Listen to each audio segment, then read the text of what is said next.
Vous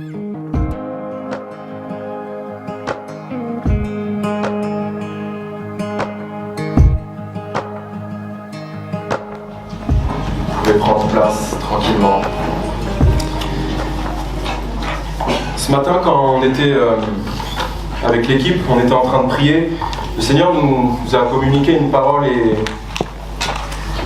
je vais vous la communiquer. Il a dit que ce matin, les portes étaient ouvertes. Les portes étaient ouvertes et c'est à nous d'aller chercher. Mais que Dieu ouvre les portes. Alors, je prie ce matin et je vous encourage à aller chercher ce que Dieu a à vous donner ce matin. Chacun pour votre part.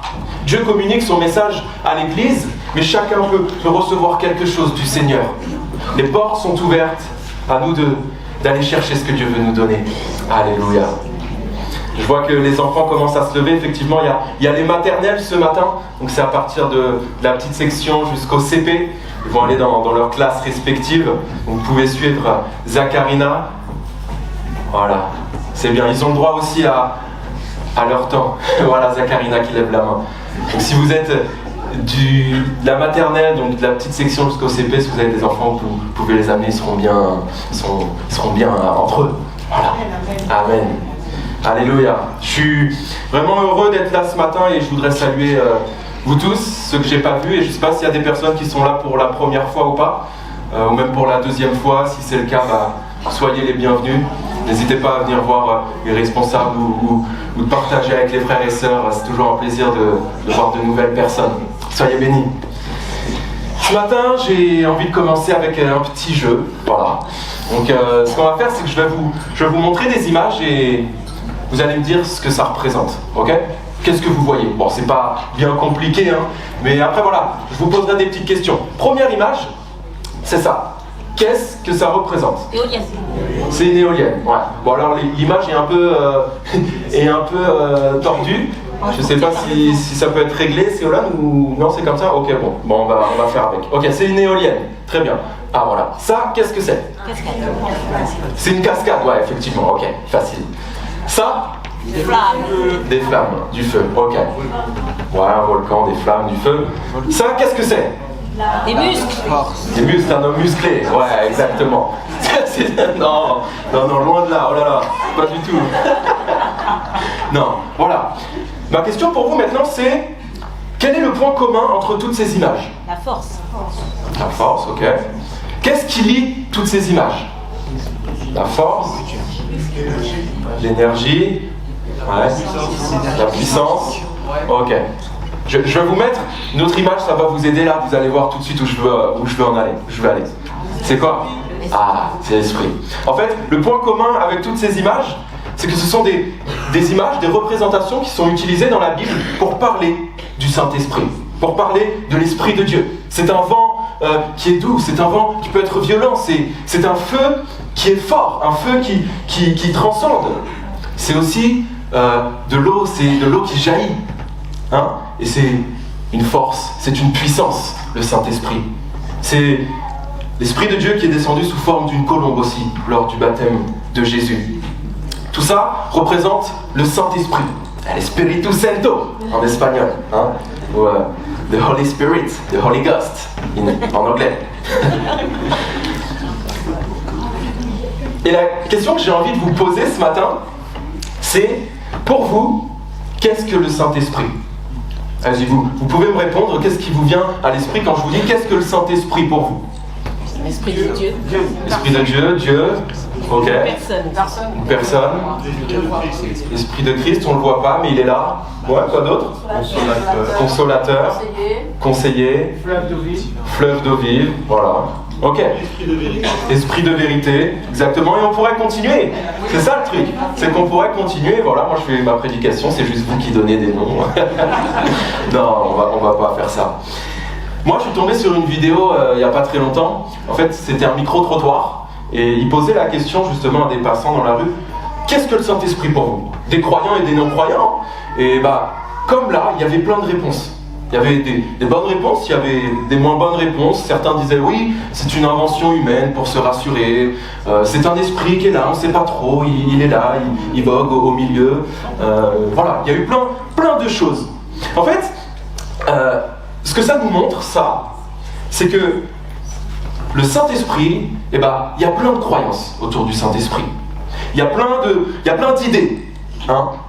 Même la Bible, comme je le disais, donne plein d'images différentes du Saint-Esprit. Le Saint-Esprit, c'est un débat sans fin. Hein. Vous savez, il y a certains chrétiens qui ne sont pas d'accord sur certains points, sur certaines doctrines concernant le Saint-Esprit. Ça a amené carrément jusqu'à des divisions, des scissions au sein du christianisme. Le Saint-Esprit, c'est quelque chose de complexe. Hein. Complexe, mais pas vraiment, on va voir. On a entamé la semaine dernière, et on va continuer pendant plusieurs semaines de parler du Saint-Esprit. Et au vu de ce qu'on vient de voir là, de tout ce que vous avez dit, je pense qu'il est important et même primordial avant d'aller plus en profondeur, de voir les bases concernant le Saint-Esprit. Hein, de voir vraiment la base concernant la troisième personne de la Trinité. Et donc, ce matin, ce que j'aimerais qu'on fasse ensemble, c'est qu'on puisse voir quelle est l'œuvre du Saint-Esprit. Qu'est-ce que le Saint-Esprit, il fait ? Alors, je vous préviens tout de suite, on ne pourra pas tout voir ce matin. Hein. L'œuvre du Saint-Esprit est immense, elle englobe tellement de choses, mais on va vraiment se concentrer ce matin sur la base, le b.a.-ba. Ok, vous voulez bien ? Alors, je vous le préviens, je l'ai déjà fait depuis le début, je vais continuer de le faire, je vais beaucoup dire le mot Saint-Esprit ce matin, ok ? Saint-Esprit, Saint-Esprit. Mais c'est pas grave, on n'a jamais trop de Saint-Esprit.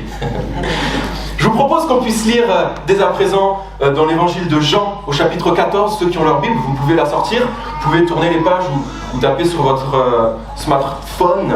Jean chapitre 14, on va lire du verset 15 au verset 17. Donc, Jean 14, verset 15 jusqu'à 17, je vous laisse le temps de tourner. De toute manière, je vais aussi le projeter, mais c'est bien d'avoir sa Bible et de lire dans sa Bible. Mon fils est d'accord avec moi. Il approuve. Jean 14, verset 15, je commence. Si vous m'aimez, vous suivrez mes enseignements. Et moi, je demanderai au Père de vous donner un autre défenseur de sa cause, afin qu'il reste pour toujours avec vous. C'est l'Esprit de vérité, celui que le monde est incapable de recevoir, parce qu'il ne me voit pas et ne le connaît pas. Quant à vous, vous le connaissez, car il demeure auprès de vous, et il sera en vous. Certains ont peut-être eu dans leur Bible une autre version. Hein. Moi j'ai lu la version du Summer. Peut-être vous avez une autre version, et je pense qu'il y a peut-être des mots qui ont différé de ce que j'ai dit. Je pense qu'à la place de défenseur, certaines versions vous avez consolateur. Hein. Peut-être certains ont eu ça.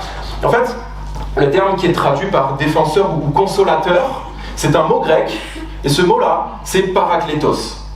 Okay, c'est le mot paraklétos. Et ce terme paraklétos, qui est traduit par consolateur, défenseur dans nos Bibles, il est riche de sens. Okay, et dans notre langue française, on ne peut pas utiliser un seul mot pour traduire tout ce que ce mot grec veut dire. Carrément, il y a certaines versions de la Bible qui ont préféré laisser paraclet. Je vous enverrai le paraclet, parce que ça englobe tellement de choses. Paraklétos, littéralement, ça veut dire appeler aux côtés. Para, à côté. Ça peut vouloir dire contre parfois, mais là, dans notre contexte, c'est à côté. Para, à côté, et klétos, appelé. Quand Paul dira moi, Paul, serviteur de Jésus-Christ, appelé à être apôtre, c'est klétos le mot. Ou quand il dit vous qui avez été appelés klétos par Jésus-Christ, c'est klétos. Paraklétos, appelé aux côtés. Et du coup, en fait, dans ce terme appelé aux côtés, il y a une connotation juridique. D'accord ? C'est appelé à côté, mais appelé à côté, c'est celui qui se tient à côté pour défendre une cause. D'accord ? C'est celui qui plaide la cause d'un autre, un plaideur, un avocat, un défenseur. Et dans un contexte plus large, c'est un aidant, un assistant, un adjoint. D'accord ? Donc, rien qu'en partant de ce mot paraklétos là, et de l'étymologie de ce mot grec, on peut avoir une notion, déjà on peut avoir une esquisse de l'œuvre du Saint-Esprit. Effectivement, comme je le disais, il y a une connotation juridique, et ça, c'est l'une des premières facettes de l'œuvre du Saint-Esprit, c'est défendre, et défendre la cause du Père. Et moi, je demanderai au Père de vous donner un autre défenseur de sa cause, afin qu'il reste pour toujours avec vous. En fait, Jésus là est en train de dire que le premier défenseur de la cause du Père, c'était lui-même. Je vous donnerai un autre défenseur de la cause du Père. Sous-entendu, moi, Jésus, j'étais le premier. Et là, j'aimerais attirer votre attention sur un point particulier. Jésus, il dit, je demanderai au Père de vous donner un autre défenseur de sa cause. C'est qu'il y en a un premier, déjà. Mais en français, pour désigner un autre, on a un seul mot, c'est autre. Voilà, un autre. Ok ? Mais vous l'avez compris, et vous le savez, le grec est plus subtil que ça. Hein. En grec, pour dire autre, on peut utiliser soit le mot allos, soit le mot hétéros. Le mot hétéros, on l'utilise pour distinguer quelque chose qui est de nature différente. D'accord ? S'il y a des chimistes parmi nous dans la salle, je sais qu'il y en a quelques-uns, quelque chose qui est hétérogène, d'accord ? C'est qui est composé d'éléments de nature différente. Quelque chose qui est hétérogène, tu ne peux pas le mélanger. C'est de nature différente. Ça, c'est pour hétéros. Mais il y a aussi le mot allos. Allos, c'est pour parler de quelque chose de même nature, de la même espèce. Exemple, merci Josette pour cette part de gâteau, elle était très bonne. Est-ce que tu peux m'en donner une autre ? Une autre part de gâteau, la même. Allos. D'accord ? Allos. Alors maintenant, je vous laisse deviner quel mot Jésus utilise quand il dit « Je demanderai au Père de vous donner un autre défenseur. » Et c'est le mot, et c'est le terme « allos » qu'il utilise. Je demanderai au Père de vous donner un autre, un comme moi, une autre personne, mais de même nature que moi. Cela nous montre la nature divine du Saint-Esprit. Le Saint-Esprit, ce n'est pas simplement un esprit qui est là, qui vogue au milieu de nous, on ne sait pas où il va. Non, c'est une personne de la Trinité. C'est une personne d'essence divine. Et cette personne, le Saint-Esprit, œuvre pour défendre la cause du Père, de la même manière que Jésus défendait la cause du Père. Jésus, je ne vous apprends rien, a été envoyé pour manifester l'amour du Père pour l'humanité. Amen. Car Dieu a tant aimé le monde qu'il a donné son Fils. Mais les hommes ne l'ont pas accepté cela. Et Jésus est en train de dire aux disciples, moi ils ne m'ont pas écouté, ils m'ont rejeté, ça devait arriver. Mais je vous enverrai un autre défenseur, un comme moi, et il défendra la cause du Père. Et premièrement, lui sera toujours avec vous. Et deuxièmement, il attestera que ce que j'ai dit et ce que j'ai fait, finalement, était vrai. Ils ne m'ont pas cru, ils ne m'ont pas accueilli. Mais lui, le Saint-Esprit, attestera que mon œuvre était véridique. Le Saint-Esprit défend la cause du Père en confirmant l'œuvre de Jésus à la croix et en la rendant vivante dans la vie des êtres humains. Le Saint-Esprit défend la cause du Père en défendant l'œuvre de Jésus. Mais alors, concrètement, comment est-ce qu'il s'y prend pour faire ça ? Eh bien, Jésus va donner l'explication un petit peu plus loin au chapitre 16. On est toujours dans le même discours de Jésus, d'accord, qui parle à ses disciples avant sa mort. Il commence au chapitre 14, il va finir au chapitre 16. Et au chapitre 16, il dit au verset 8, « Et quand il sera venu, le Paraklétos, l'Esprit, il prouvera au monde qu'il s'égare au sujet du péché, de ce qui est juste et du jugement de Dieu. Au sujet du péché, parce qu'il ne croit pas en moi. Au sujet de ce qui est juste, parce que je m'en vais auprès du Père et que vous ne me verrez plus. Et au sujet du jugement de Dieu, parce que le dominateur de ce monde est d'ores et déjà condamné. » La défense du Saint-Esprit consiste à prouver au monde qu'il s'égare sur 3 sujets. En fait, ces 3 sujets concernent directement Christ. Ces 3 sujets sont en lien direct avec l'œuvre de Christ. Premièrement, le péché, parce qu'il ne croit pas en moi. L'être humain s'est éloigné de Dieu en péchant. Il a désobéi et il n'a cessé depuis le péché d'Adam de s'enfoncer dans ce péché. Au point où le bien est devenu mal et le mal est devenu bien. Au point où les hommes en sont venus à nier l'existence même de Dieu, leur propre créateur. Et l'apogée de ce péché, c'est que Dieu lui-même est venu sur terre. Il s'est révélé aux hommes, mais ils l'ont rejeté. Le paroxysme du péché a pris place lorsque Jésus-Christ, la lumière, est venu dans la terre, est venu sur terre, dans le monde. Mais les siens ne l'ont pas accueilli. Ils ont préféré les ténèbres. C'est le péché ultime, rejeter Dieu. Les hommes ont pris Jésus pour un pécheur. Mais le réel péché, c'était de ne pas croire en lui. L'être humain est totalement aveuglé. Totalement aveuglé. Il a un voile qui l'empêche de se rendre compte de ce péché. Qui l'empêche de se rendre compte que ce qu'il fait est mal. Je vais vous donner un exemple très concret de ce qu'on voit dans notre société. Je ne sais pas s'il y en a, et je l'espère pas, qui sont friands de télé-réalité. Mais la télé-réalité, c'est l'essence même de cela. C'est le péché, la luxure, la débauche. Et plus tu seras dans cet excès-là, et plus tu seras vu correctement, plus tu seras le préféré aux yeux des autres, aux yeux des auditeurs. Plus tu vas aller loin dans ton péché, plus tu vas aller loin dans cette luxure, dans cette débauche, et plus les gens vont t'apprécier. Il y a un voile, il y a quelque chose qui les empêche de réaliser cela. Les gens sont totalement aveuglés. Il n'y a que le péché, il n'y a que le Saint-Esprit qui peut nous permettre de nous rendre compte de notre péché. Et quand on se rend compte de notre péché, quand on croit en Jésus, alors nos yeux s'ouvrent. Les écailles de nos yeux tombent, le voile tombe. Et alors on réalise qu'effectivement on s'égarait. On réalise qu'on s'égarait parce qu'on était loin de Dieu, parce qu'on le rejetait, parce qu'on ne croyait pas en lui. On entend parfois parler, et ça peut nous faire peur, du blasphème du Saint-Esprit. Attention, le péché impardonnable, le blasphème, qu'est-ce que c'est ? Et on en a peur parfois. Mais comprenons bien, en fait, la seule manière d'être sauvé, d'être lavé de nos péchés, c'est accepter Christ. Vous êtes d'accord ? C'est la seule manière. Reconnaître qu'on est pécheur et que l'œuvre de Christ à la croix me lave de mes péchés. C'est le seul moyen, il n'y en a pas d'autre. Mais je le disais, il n'y a que le Saint-Esprit qui peut faire ce travail en nous. Il n'y a que le Saint-Esprit qui peut nous amener à cette repentance, à accepter cela.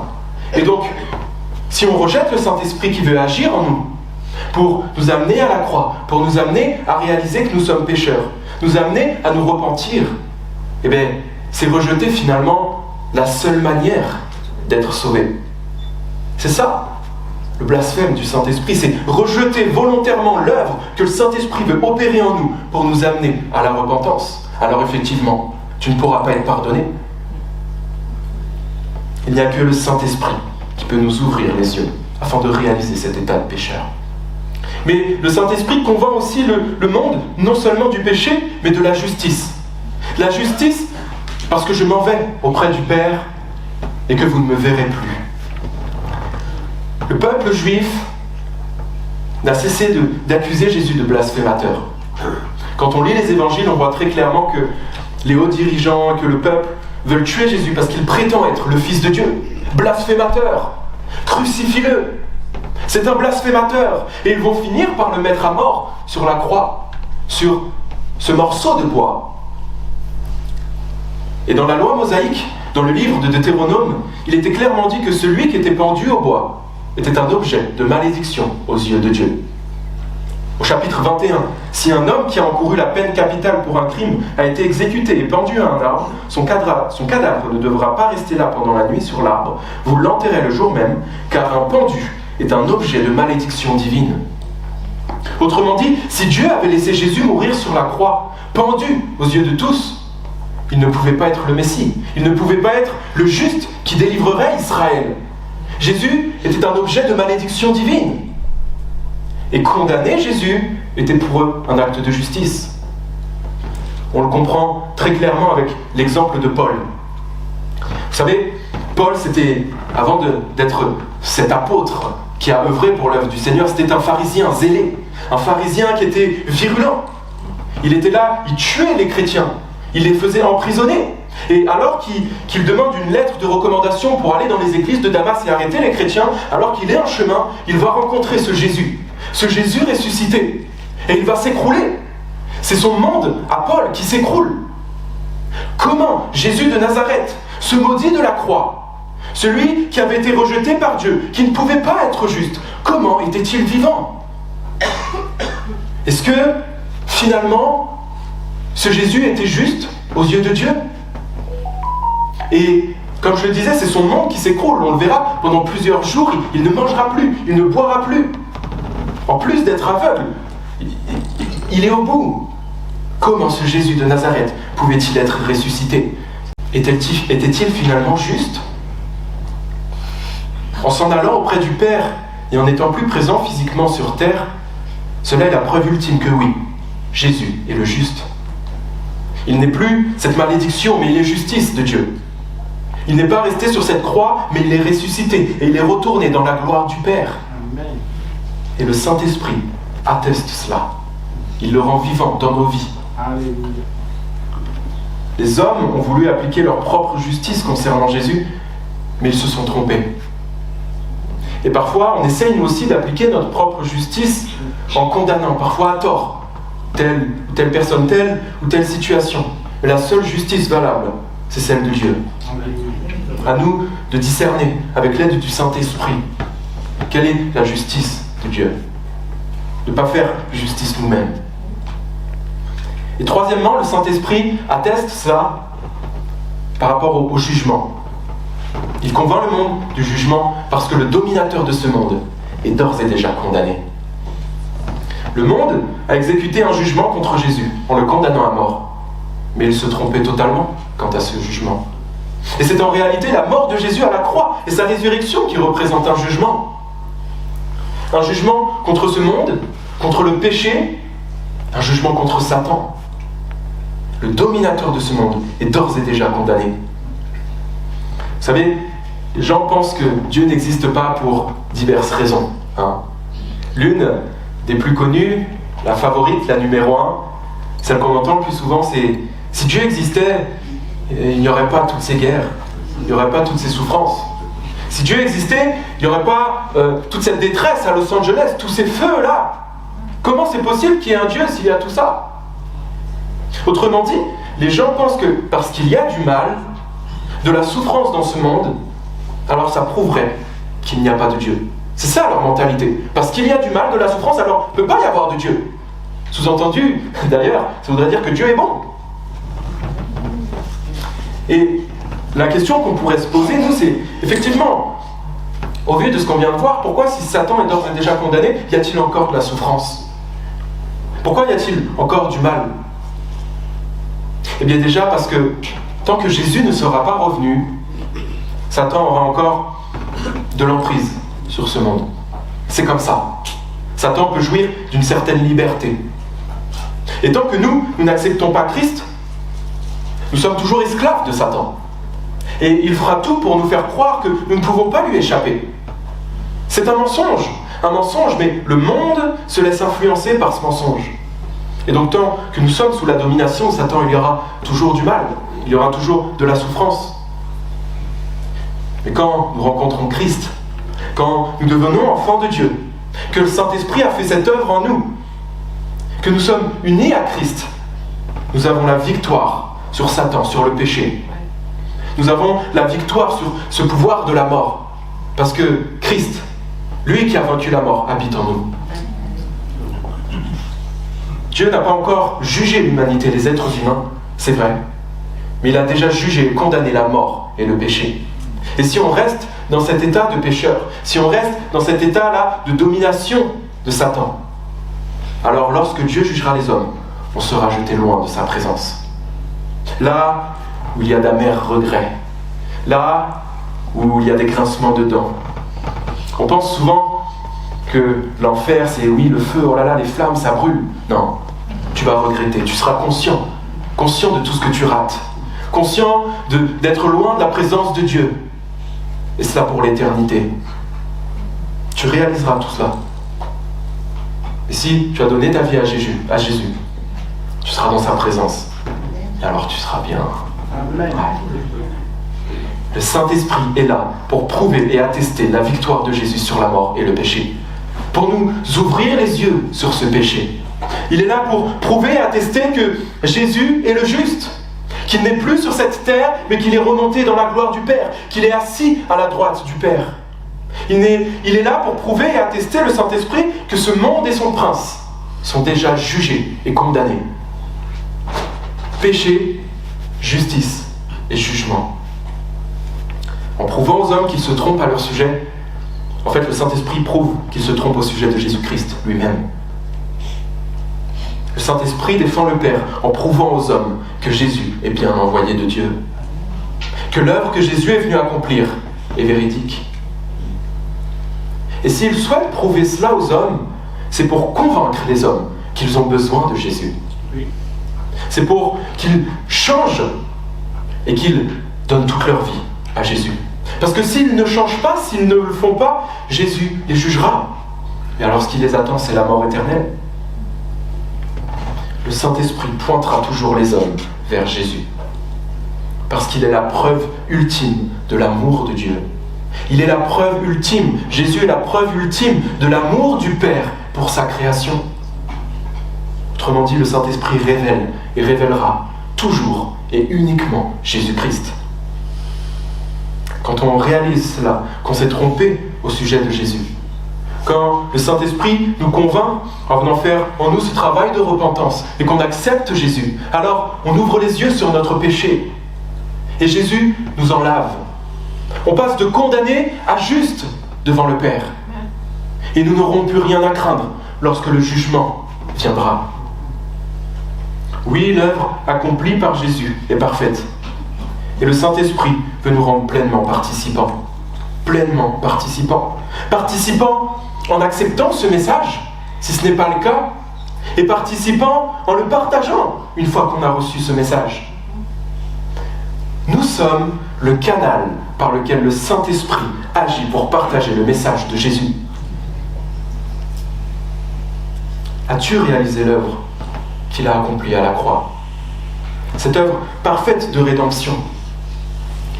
Jésus, je ne sais pas si on réalise, mais Jésus a le pouvoir de nous laver de notre péché. Le Saint-Esprit veut rendre ça pleinement vivant dans notre vie. Si tu n'as pas encore réalisé cela, que tu es loin de Dieu, que tu te trompes à son sujet, que tu as besoin de lui, je prie le Saint-Esprit qu'il puisse t'ouvrir les yeux ce matin, qu'il puisse te faire réaliser à quel point Dieu t'aime, au point où il en est venu à venir sur terre sous la forme d'un être humain pour mourir à notre place, afin de nous donner accès à cette liberté. Et si tu as accepté Jésus dans ta vie, je prie pour que tu tiennes bon jusqu'au bout. Alléluia. Tu tiennes bon jusqu'à la fin, que le Saint-Esprit t'aide à vivre pleinement chaque jour ce que cela implique, le fait d'être enfant de Dieu. Et qu'il t'aide dans le partage de la bonne nouvelle, que tu puisses être un canal de l'action du Saint-Esprit. J'aimerais m'adresser là spécifiquement aux personnes plus âgées. J'avais vraiment à cœur de vous dire ça ce matin. Si tu es encore là aujourd'hui, si tu entends ce message ce matin, c'est que tu as encore quelque chose à faire pour le Seigneur. Ne dis pas que tu es trop âgé. Ne dis pas que ça y est, ton temps est passé. Non, si tu es là, le Seigneur veut t'utiliser encore aujourd'hui. Le Saint-Esprit défend la cause du Père en prouvant au monde que l'œuvre de Jésus est vraie et vivante encore aujourd'hui. Ça, c'est l'une des premières facettes de l'œuvre du Saint-Esprit. Défendre la cause du Père en attestant Jésus. Et deuxièmement, une des deuxièmes facettes de l'œuvre du Saint-Esprit, c'est défendre la cause du chrétien. Défendre notre cause. Non seulement il défend la cause du Père à travers Jésus, mais il défend la nôtre aussi. Amen. Amen. Amen. Au verset 17. C'est l'Esprit de vérité, celui que le monde est incapable de recevoir parce qu'il ne le voit pas et ne le connaît pas. Quant à vous, vous le connaissez, car il demeure auprès de vous et il sera en vous. Amen. Jésus est en train de dire à ses disciples que le Saint-Esprit, cet Esprit de vérité, celui qui leur a ouvert les yeux sur l'identité de Jésus, qui était à leur côté tout au long du ministère de Jésus, qui les suivait, et bien bientôt sera là, en eux, et il ne les quittera plus. Jésus fait référence ici à ce qui va se passer à la Pentecôte. Le Saint-Esprit va venir comme des flammes, des langues, des flamèches, qui va venir dans chaque disciple. Et cela, depuis la Pentecôte, est vrai pour chaque chrétien qui reçoit le message de l'Évangile. Pour chaque chrétien qui donne sa vie à Jésus, le Saint-Esprit vient habiter en nous directement. Je l'ai dit, c'est le Saint-Esprit qui convainc les cœurs pour se repentir et accepter le message de l'Évangile. Mais quand nous recevons ce message, que nous donnons notre vie, nous laissons le Saint-Esprit faire cette œuvre en nous, alors il vient habiter en nous. Pour le dire autrement, le Saint-Esprit qui est en nous est la preuve ultime que nous sommes enfants de Dieu. Le Saint-Esprit qui habite en nous est la preuve même que nous avons donné notre vie à Dieu. Hein? Exemple, on va rejouer. Est-ce que vous savez ce que c'est? Exactement, c'est un sceau. Ça, c'est un sceau royal, c'est un sceau du roi Louis XIV, il me semble. À vérifier, mais ça doit être Louis XIV ou Louis XVI. Et un sceau, c'est quoi? Et bien, en fait, le roi utilisait ça pour authentifier une lettre qu'il envoyait. D'accord? En fait, à la jonction des feuilles, pour pas qu'elles se déplient, il faisait couler un petit peu de cire, et en général, les rois, c'était avec une bague ou un collier, ils y apposaient leur sceau, il n'y avait que eux qui avaient ce sceau-là, et ensuite, quand ils enlevaient, ça séchait, ça faisait ça. Et en gros, quand tu recevais une lettre avec ce sceau-là, le sceau royal, tu savais immédiatement que la lettre venait du roi. C'était une garantie de la provenance de la lettre. Autrement dit, ce sceau était la preuve que la lettre appartenait au roi et qu'elle avait été envoyée par lui. Et c'est exactement cet exemple que Paul prendra. C'est en Christ que vous qui avez cru, vous avez obtenu de Dieu l'Esprit Saint qu'il avait promis et par lequel il vous a marqué de son sceau pour lui appartenir. Le Saint-Esprit est comme un sceau qui est la preuve que nous appartenons à Christ. Le Saint-Esprit en nous atteste que nous sommes la propriété de Dieu. Et maintenant que nous sommes la propriété de Dieu, eh ben, il ne va pas nous laisser là sans prendre soin de nous. Hein? Quand on a quelque chose qui nous tient à cœur, eh ben, on le chérit plus que tout. On fait attention, on en prend soin comme la prunelle de nos yeux. Ça me fait penser à... J'ai une collègue au travail. Oui, une collègue en général, c'est au travail. J'ai une collègue qui a eu son anniversaire il y a quelques mois et elle voulait absolument un sac. Elle avait un sac en tête, alors avec tous les collègues, les patrons, on s'est cotisés et on lui a acheté ce sac. Et c'est marrant parce que elle nous disait, dès qu'elle l'a reçu, et pendant la semaine et les semaines et les mois qui ont suivi, à chaque fois elle était avec son sac, elle le protégeait, elle le mettait dans de l'emballage, quand elle ne le prenait pas, elle le mettait dans sa boîte, carrément elle nous disait, ouais, quand je suis à la maison, je le prends partout avec moi, dans mon lit et tout, je dors avec lui. Voilà, elle en prenait soin, c'était la prunelle de ses yeux. C'est comme ça, quand quelque chose nous appartient et qu'on y tient, eh ben, on en prend soin, on le protège. On le défend. Le Saint-Esprit en nous est la preuve que nous appartenons à Dieu. Et il prend notre défense. Amen. Notre cause pour lui est importante. Alors maintenant, nous devons nous demander, il nous protège et il nous défend contre quoi? Contre qui? Mais premièrement, le Saint-Esprit prend notre défense contre Satan. Voilà. Satan.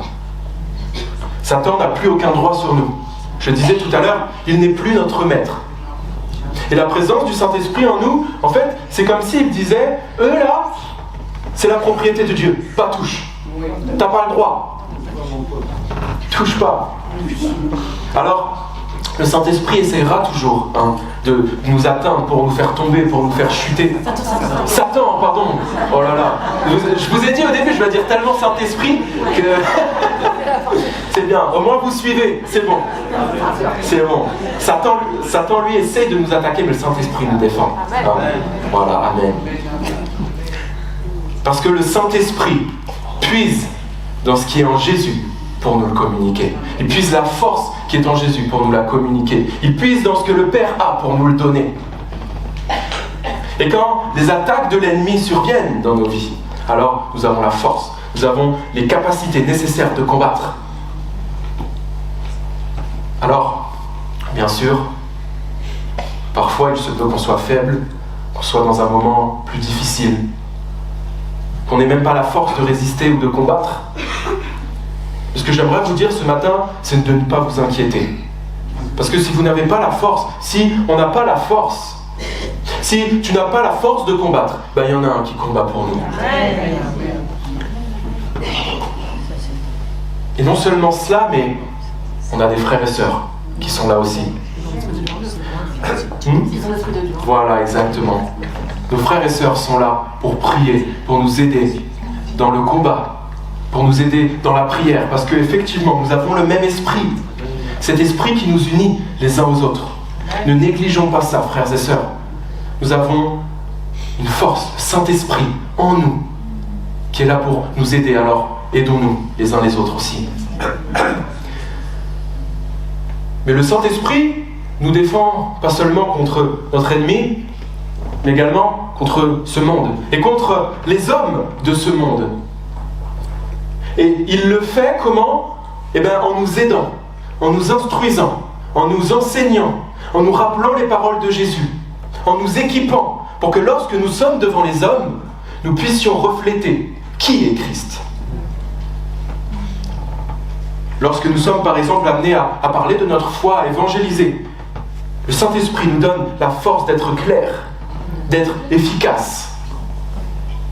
C'est à travers nous, je le disais tout à l'heure, à travers chaque chrétien qu'il agit. Dieu en a voulu ainsi. Le Saint-Esprit, dans ce monde, nous utilise. Nous sommes son canal.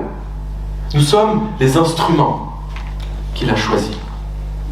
C'est à nous qu'il a donné cet ordre de mission. Allez, faites de toutes les nations des disciples.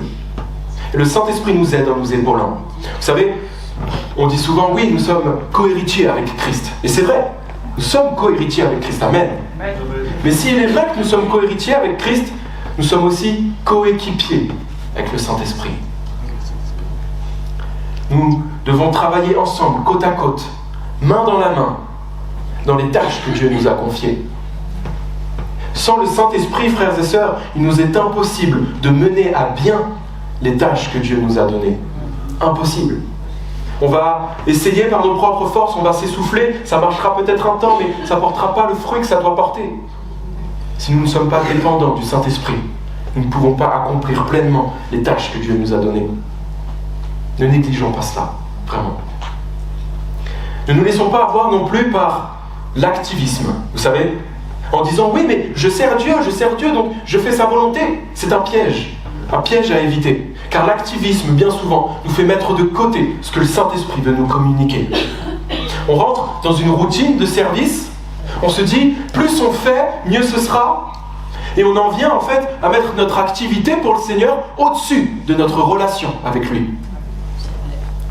Et du coup, c'est notre relation aussi avec le Saint-Esprit qui en pâtit. Notre communion avec lui. Faisons attention à ce piège. Le Saint-Esprit, en nous, prend notre défense face à ce monde en nous aidant et en nous épaulant.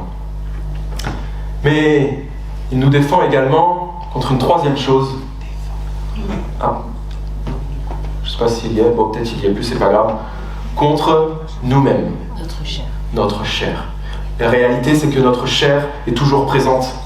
Et les tentations de la chair sont toujours présentes. Et le Saint-Esprit en nous est là pour nous rappeler que nous sommes enfants de Dieu. Il est là pour nous rappeler que nous ne sommes plus sous la domination du péché. C'est Paul qui dira aux Romains, l'Esprit lui-même rend témoignage à notre esprit que nous sommes enfants de Dieu. Le Saint-Esprit nous aide dans notre vie de tous les jours, quand les soucis de la vie sont là, pour nous conduire toujours plus à la ressemblance de Christ, toujours plus à la sainteté dans notre croissance spirituelle. Quand c'est parfois difficile et que les soucis de la vie ou les distractions viennent prendre le pas, quand la place numéro 1 dans notre vie ce n'est plus Christ, et bien le Saint-Esprit est là, il nous dit hey, tu ne penses pas qu'il y a un petit souci là? Et si on remettait les choses en ordre? La corruption du péché est une réalité dans nos vies. Et elle est bien présente. Mais plus on va laisser le Saint-Esprit nous transformer, et moins cette corruption aura de poids et de pouvoir dans nos vies. Alors, attention, ne me faites pas dire ce que je n'ai pas dit, ça ne veut pas dire qu'on doit être passif et attendre que le Saint-Esprit fasse tout. Non, à nous de faire des efforts. À nous de travailler sur notre comportement, sur nos pensées, sur nos paroles. Et parfois ça peut être dur, et ce sera dur. Mais nous avons cette certitude que si nous faisons des efforts, le Saint-Esprit, lui, sera là. Nous avons notre part à faire. Le Saint-Esprit, croyez-moi, il fera la sienne. Parfois, c'est bien souvent nous qui négligeons notre part. Et on dit, Saint-Esprit, pourquoi tu n'agis pas, Seigneur, qu'est-ce que tu fais? Mais nous, on oublie de faire ce que nous devons faire. Nous avons notre part.